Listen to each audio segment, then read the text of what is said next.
जून 1857 सुबह के लगभग 8 बजे का समय था जब अंग्रेज़ों ने रानी से अपने जीवन की रक्षा मांगी और झांसी की सत्ता रानी को सौंप दी। जैसा कि आपको विदित है कि 4 जून को स्टार फोर्ट की क्रांति के बाद झांसी के अंदर किले पर भी उन सिपाहियों ने कब्जा कर लिया था और अंग्रेज़ों ने फिर रानी को सत्ता सौंप के अपने जीवन की गुहार मांगी और ये चाहा कि उनको सुरक्षित यहाँ से लेके अंग्रेज टुकड़ियों के पास पहुँचा दिया जाए। तो 8 जून 1857 को प्रातः 8 बजे इसी स्थान के ऊपर जब वो अंग्रेज परिवार जिनकी कुल संख्या लगभग 66 थी, वो लोग जब यहाँ जा रहे थे तो किसी कारण पानी पीने के लिए इस कुएं के पास रुके थे। जो आप पीछे देख रहे हैं ये कुआं है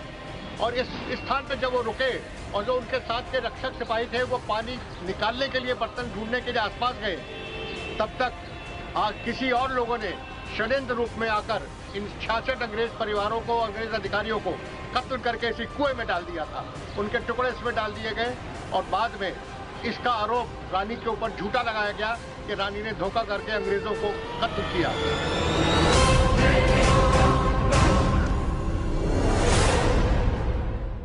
आपके सामने रानी महल में खड़ा हूं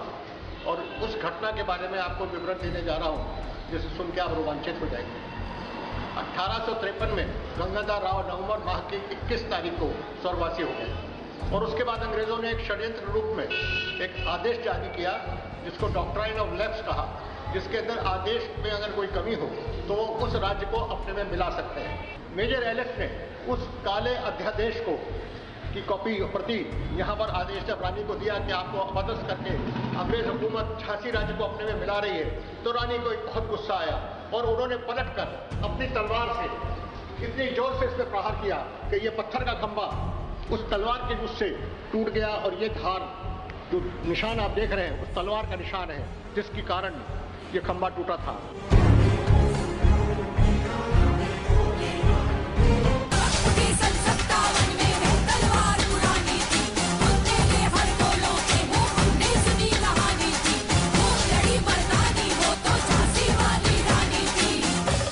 जिस स्थान पे हम खड़े हैं ये भारत की उस क्रांति का सूत्रपात स्थान है जहाँ से क्रांति शुरू हुई और उस क्रांति ने पूरे हिंदुस्तान को आज़ाद कराने के लिए एक मौका दिया। जब मेरठ के अंदर क्रांति हुई तो उसके बाद झांसी के अंदर अंग्रेज़ हुकूमत के सैनिकों ने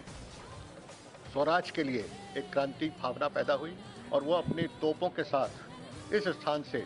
इस स्टार फोर्ट जो कि तारे के आकार का है इसको उड़ा कर तोपों से इसके अंदर प्रवेश किया। अंदर इनका खजाना होता था अंग्रेज़ों का और वहाँ पर एक छोटी सी जेल भी होती थी, एक उनका कैंप होता था। उन्होंने पूरे पे इस पर कब्जा कर लिया। ये वास्तव में जो भारत की सैनिक क्रांति कहलाती है जिसको अंग्रेज़ों ने सिपाही म्यूटनी कहा, वो म्यूटनी का सूत्रपात इस स्थान से हुआ था 4 जून की रात को, जो कि बाद में पूरे प्रदेश में नहीं पूरे हिंदुस्तान में फैला और हमको आज़ादी मिली। 4 मई 1858 को रानी ने झांसी का किला छोड़ा था। 3 मई और 4 मई के बीच की जो रात थी, मध्य रात्रि को रानी ने इस किले को छोड़कर झांसी से कालपी की ओर अग्रसर किया था। जब पूरा को पूरा झांसी शहर और किला जनरल ह्यूज रोज के द्वारा उसकी सेना ने घेर लिया था। जब भागने का कोई रास्ता नहीं था तब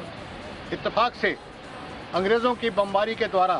मेरे पीछे दिख रही दीवार किले की ये क्षतिग्रस्त हो गई थी और उस क्षतिग्रस्त दीवार के मलबे के ऊपर से रानी अपने साथियों के साथ बाकायदा यहाँ से निकल के गई और उन्होंने झांसी को छोड़ा। ये वो स्थान है जो झांसी में शुरू हुई क्रांति 4 जून 1857 की, उसका यहाँ पर उस आयाम का अध्याय का ये अंत होता है, क्योंकि यहाँ के बाद फिर रानी दोबारा झांसी लौट के नहीं आई। यहाँ से कालपी से ग्वालियर और फिर ग्वालियर जाके 18 जून को वो इस देश के लिए शहीद हो गई।